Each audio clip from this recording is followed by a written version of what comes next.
Mrs. Annabelle Clark was a skilled tailor, known for her exquisite craftsmanship and attention to detail.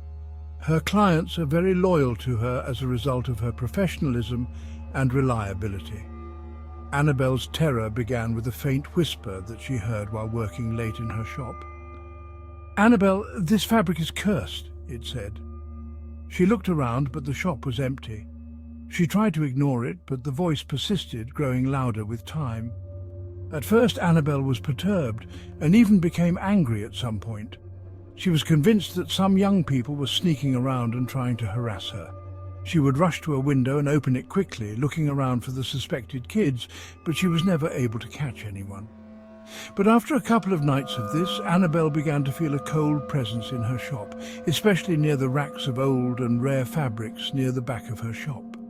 The whispers continued, suggesting that the fabrics held dark secrets. "You cannot escape their stories," they taunted. Annabelle stopped, and her anger quickly turned to deep concern. She became obsessed with her work, spending hours sewing and perfecting her designs. She was determined not to let this foolishness deter her or ruin her reputation.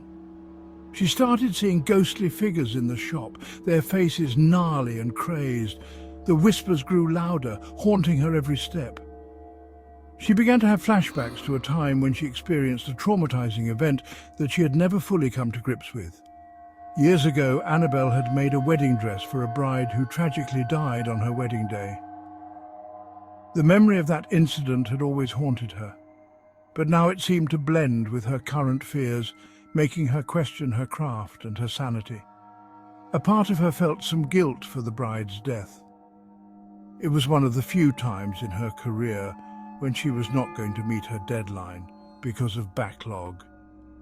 It was a few days out from the wedding that she became concerned enough about the backlog to call and ask if she could deliver the dress 1 hour later than originally planned so that it would be perfect. She always took great pride in her work. The bride and her planner agreed and could alter their schedule to ensure that the wedding still went off without a hitch, even with a 1-hour delay. After the bride's death, Annabelle could not suppress the thought that if she had only kept her word on delivering 1 hour earlier, the bride may have been in a different place at a different time and avoided an untimely death. Annabelle's husband comforted her and tried to reassure her that life happens and she had done her best, but she just couldn't let it go. Desperate, Annabelle confided in her fellow tailors, family and friends. But no one was able to make any headway in helping her suppress her feelings of guilt. They suggested she was just stressed and maybe needed a break. Her family worried about her state of mind, urging her to take some time off. But she refused. She would not allow any changes in the timelines for her deliveries out of fear that something tragic might happen to anyone else who depended on her. The whispers became more insistent. "You cannot escape the curse!" they cried. Annabelle started seeing the ghostly figures more frequently, their spectral forms following her everywhere. And one, in particular, looked just like that beautiful young bride who lost her life. This was unbearable to Annabelle. The cold presence became overwhelming, chilling her to the bone. Her work began to suffer. She became paranoid and jumpy, seeing ghostly figures in the shadows. She couldn't tell what was real and what was a figment of her tortured mind, especially working late nights at the shop in a desperate effort not to fall behind. She started doubting her sanity, wondering if she was truly losing her grip on reality. Why was this happening? Why couldn't she just let it go? One night, as she was alone in her shop, the whispers became a roar. "Join us, Annabelle," they demanded. She saw the ghost of the bride, her face twisted in pain and sorrow. "You deserve to cross to the other side because of your negligence," they roared. Annabelle screamed aloud, but no one was around that time of night, and she suffered this horror alone. Annabelle ran out of the shop, desperate to escape the voices and the ghosts. She was absolutely terrified by the voices and their accusations. She jumped in her car and drove like a bat out of hell, tears streaming down her face. She could barely see the lines in the road for her own tears as she wailed in despair. It was a dangerous decision for her to even be on the road in her condition, but she finally made it home, only to find that her husband had not yet arrived back home. So she locked herself in her house and fell to her knees, begging for it to stop, pleading and crying under great duress for some kind of relief. Just as she was about to give in to despair, her husband opened the bedroom door and rushed to her side after hearing her cries when he finally arrived. The whispers turned into a furious hiss, but they were only audible to Annabelle. "You cannot escape us," they roared. Annabelle felt a warm presence envelop her as her husband knelt down and braced her, pushing the darkness away. But it did not last long.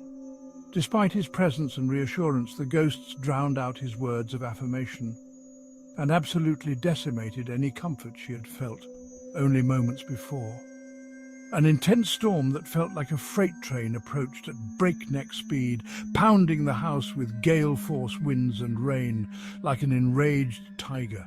It persisted for only 10 minutes, but it was the most intense 10 minutes of Annabelle's life. She was convinced she had completely lost her mind for a moment. She broke down in pain, sobbing uncontrollably as her husband embraced her. After 10 minutes, the storm quieted and disappeared just as quickly as it had come. And then, silence. An eerie silence enveloped the room. She could see her husband gazing into her eyes and speaking, but she could hear nothing but ringing in her ears. After a few moments it subsided, and she was left tearful, crying into her dear husband's chest and asking, "Why? Why?" Annabelle realized that her shop had a dark history. Before she had bought the property from the previous owner, there had been a butcher shop there for over 40 years.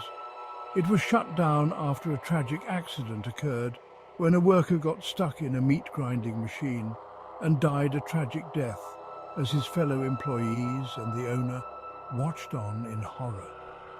There was something evil lurking in the fabrics, something that fed on the fear and suffering of Annabelle's doubts.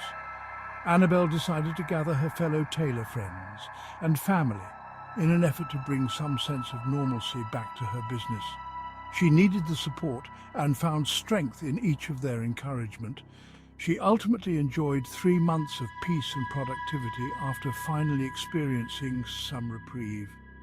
But as quickly as the voices had ceased one unsuspecting evening, they returned in fury. When would this torture cease? Why would it just not let her go? And how could she ever find a way to get her life back? We may never know. And you, dear friend, have you ever heard whispers in the silence of an empty room? Have you ever felt a cold presence that chills you to the bone? You're not alone in your fears. There's something out there, something evil that delights in tormenting the innocent. Don't let it win. Beware. Fight the darkness before it's too late for you. If you enjoyed this story, please subscribe and follow us for more. Join us on TikTok and YouTube for more Chilling Chronicles, if you dare.